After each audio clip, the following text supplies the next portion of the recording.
you're here today because you don't want any more children. I think I wrote that twice, did I? Yeah, so you got a clan, but you got three boys. 3 boys, mate. And it's interesting how many reversals I do on patients who they come back and they've changed their mind because all of a sudden the wife goes, oh, I do want that little girl.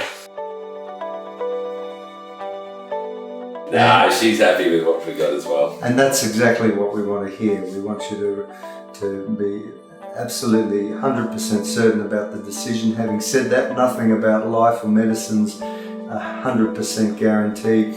And the reason we do what we do is not to distrust you and think you're going to need a reversal in the future. It's to minimise the chance of post-vasectomy congestion and pain. And to date, I've never had a patient I've had to take back to theatre to do a reversal for post-vasectomy congestion and pain. But it's not a quick snip vasectomy or no scalpel approach. The reason why we do that is because I really want to carefully place the vasectomy. You've got testicles that sit in different positions, and I want to place the vasectomy just perfectly at both vases to make sure that we're not too high and not too low. It takes us a little bit longer. The incisions, we make 2, not just one single incision, but those incisions are about 3 millimeters in length. So it's minimally invasive as well. And rather than just cut out a lot of tissue, some doctors do an open-ended vasectomy, but they don't do a reconstruction, and they're actually removing vas deferens. And I don't remove any vas deferens. We create a barrier between the 2 ends. One end we leave open, which is attached to the testicle, producing about 10 to 15 million sperm a day. It actually just gets released under the skin, and the body gobbles it up, as opposed to being congested in those tubules where you get an inflammatory process there. And eventually that pressure valve release will slow up, but the critical thing, it's not a sudden closure. And I have seen patients where they've had so much vas deferens removed because the doctor says, well, you don't want any more kids, I'll make sure of that. But they remove a lot of vas deferens. They might pull on the top end, cut it, it twangs up into the abdomen. They might go way down to the testicular end, and as a result, patients have no plumbing left. And if they've got post-vasectomy congestion pain, then I can't do a reversal, and they may need that epididymis removed, and some patients have their testicles removed. The little mosquito bite you'll feel for the local anaesthetic, you'll barely flinch for that. And patients, when we clamp the vas deferens, may feel like a kick. And I refer to it as a kick in the nuts. But almost every patient says, Doc, that's not a kick in the nuts, you should change your video. That's a flick, not a kick. And that's there in the unlikely case you might feel more discomfort with that clamping, but that's something that would pass within a few seconds. Like normal. Kick in it. So you can tell me at the end what you I'll tell you, don't worry about that. Okay, very good.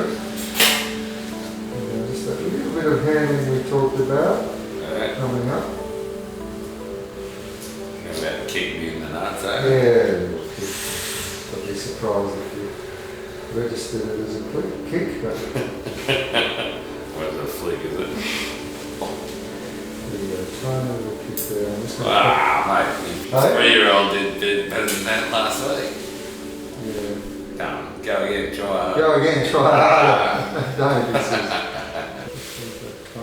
Keep your note for me memoirs. There you go. That was the worst of it over now. Oh, that's nothing. That's not a kick, he said. When you're finished, you'll have a dressing on that's waterproof, and you'll take the dressing off after about 4 or 5 days. You'll get a follow-up test done, which will give you all the paperwork, and will give you a party pack to take home with all the instructions and information what to do post-procedure. As for activity, we don't want you to do anything particularly strenuous for the first week or so. And you can use some Panadol or some Nurofen or Voltaren if you've got a bit of minor discomfort. If you had anything more than that, I'd be very, very surprised. you need to let me know. Okay. Never had a hemorrhage and almost a zero infection rate, Yeah. so be surprised if you had any issues. Okay. And I expect When would I know there's issues? if you had any concerns, you'd know about it. Yeah, okay. And you'd let me know. Straight So away. sudden increase in pain or swelling, Yeah. you'd want to let me know. Okay.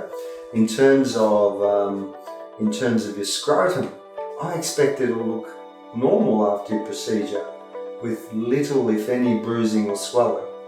And if you're out there talking to your mates and they talk about big swollen scrotums after vasectomy, it's not a myth. I see everyone else's vasectomy, Yeah. so I see them for reversals, so I hear of all of the complications that patients have had.